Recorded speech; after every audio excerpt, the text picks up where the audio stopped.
ole thlitu zong zong te in zawa in chi bai le ve kule hei kumin ai kon chun thiam hlom khop maya kan hre thewanga just te tan pon alu hei thak viau tura ka nga ya hei tuna thalaka ka ron da chhuwa po hi an hi Gabriela ania Gabriel biak chung nunga shi phokhuwa ania azai thiam in ti zo ni le ni lo chu ka hrel lem lowa keima ina ka ngai dana chuanin tun kumin ai kon ti siak mi pazai to zi hi chuanin a o hi apa ber kalatia mi pa o dik tak kalati bera a o hi men katia ti meang tiang o pum ti meang oppa hi zai thiam ka ti zo ni ve tlat mea chu wangin a zai poi karon da chuak do ni a thiamin ti zo ni ve ngemo phei chu ka hrelawa amaro chu keima bikina tun komin ai kon mi pazai to zinga ka du ber ania chu wang join karon da chuak do ni a o hi pa khop maya longai tla ve chin do tuna ngai thachin ang o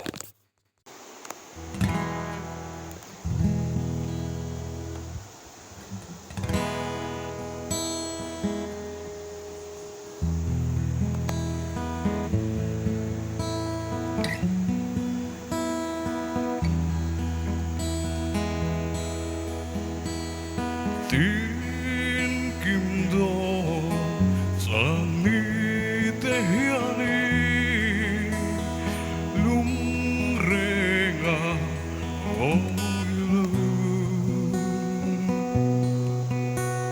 ti maya kan in tren tur hi shin hai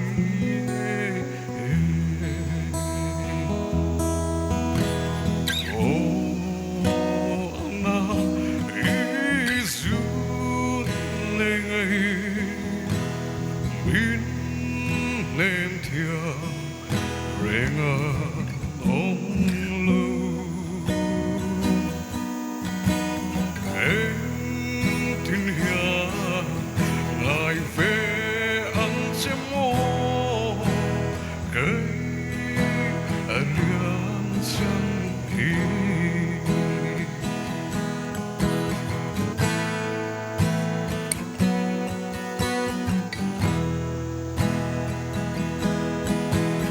Dâng laya mà tên Capelle lại cùng thể lên bin tuar pui rengang silu lu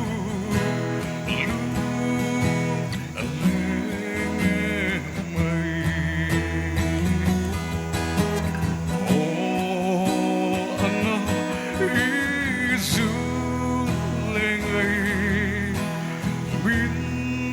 nem thia renga ông lu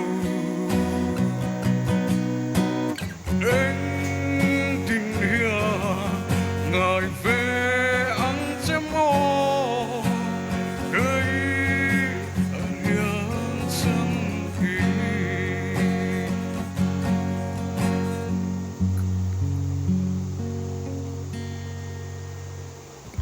ole ti khan khan ngai thla zo ta Gabriela zai chu a o kha pa in ti zo ni ve min du zo ni ve ti te kha sia ta cha ko ma comment lama te lo sei ulain du le ke chon ina o hi pa ka tia ami pa o dik tak ka tia special room na riau anei in gan hret la ta eng pon ni se just te comment na ngai thak ve cha kom eng pon ni seng just te comment na ngai thale photang Hello. Zai zo toro.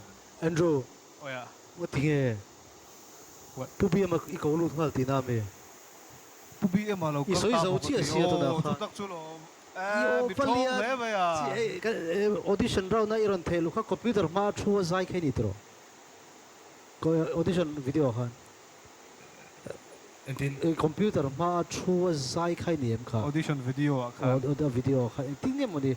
Yo chu ko audition round na chang kha din kapenga fer hal zara chuwa chuan karon soi lo ko dis Andrew comment tura kha. Ale ale. Dia. Iron zai chi ka chuwa. Kadin lo. Dei iron zai chu ka. Gabriela. Toro. Oh. Izai dan hi akomon lo le mai tunlai kan Mizoram a phei chun pubi em anu hian sarvik an chuak bet le to pon ka hrelo Olian apo tuna ole olian dang dai lu tuk. chuan thil pakhat i soi hre chuan i kumenzang ni 24 gusom ni palia ka tiang oi nei nia dang lam lu tuk i dang lam to sa hrim amai ro chu hei inti siek na nia inti siek na hi chuanin i ai odang lam do te hi fan page nei thadon hrim in ka hria kal zel poni ta la du tau pol chi an top don chiang sain ka ring chuan i performance ka pu nom sia nang ma to kha di confuse sia i zai kha pu nu me ma i ange i kal zel da tu ka ngai toin i lo ting lawa i lo eng po chu lo ni se i nang ma du tu hi chu i nei to don chiang sain ka ring hal top i o kha kalo shat kalo soi thiam dan chuan i mua ma i thial vel ni ber hian ka sia Soi thiam chi. mani style khan kal char ro hei mi na amoi an ti wanga lo ti vengot ang ai chuan i kanzai hi du tu panga som chau po om se i mania kan don dan ti mania rimoi om dan angi i follow ve ta turnya mo chu atlo nga ya chu i nangma style ang han kal ve kla ro ka ti do ni chu Gabriel kha i style dang lam na anon soi to a chuwang chuanin in ti siak na tel hi hlotlin na le hlotlin na lo hi kong tam taka kai soi tu ma ni se atel lova ma ni kong a zol chhoe mo khatianga chun zom zel ta lo te ma se hlotlin ta em te music a chuan kong hria te le midang lambik te ta na khovel ani mi owan mi van nei te chuwang chuan nang chu Ivan danglamin Ivan fan nei don em tro itling chun zom zel emo chun zom zel lo emo tangwalan drone soi to fan base nei don i danglam don concert na hian ka mu che ka ring ta ne